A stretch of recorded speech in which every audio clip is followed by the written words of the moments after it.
Welcome to SS aroma. ఇవాళ మనం చేసుకునే రెసిపీ స్వీట్ కార్న్ వడలు. పిల్లల్ని అందరూ ఇష్టంగా తింటారు.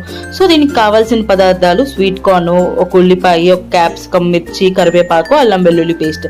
ఫస్ట్ కార్న్ ని మిక్సీలో తీసుకుని మరీ పెద్దగా కాకుండా కచ్చాపచ్చా అయ్యేలాగా మిక్సీ వేసుకోండి. మిక్సీ వేసుకున్న పేస్ట్ ని గిన్నెలో తీసుకొని దాంట్లో 6 స్పూన్ల బియ్యం పిండి, 8 స్పూన్ల వరకు శనగపిండి, సన్నగా తరుక్కున్న ఉల్లిపాయలు, సన్నగా తరుక్కున్న క్యాప్సికము, అల్లం వెల్లుల్లి పేస్టు, చిటికెడంత పసుపు, కొంచెం ఉప్పు, కారం మీ రుచికి తగినంత వేసుకోండి. లాస్ట్ నేను చాట్ మసాలా వేసానండి, ఇది ఆప్షనల్, మీకు కావాల్సే వేసుకోవచ్చు.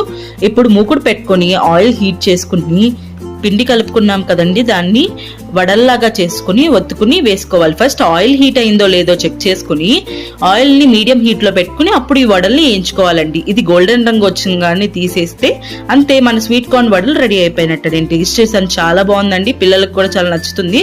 మీరు ఇంట్లో ట్రై చేసి ఎలా ఉందో చెప్పండి. నచ్చినట్టయితే లైక్ చేసుకోండి, షేర్ చేయండి, కామెంట్ చేయండి, ఫాలో చేయండి, సబ్స్క్రైబ్ అవ్వండి. Thank you.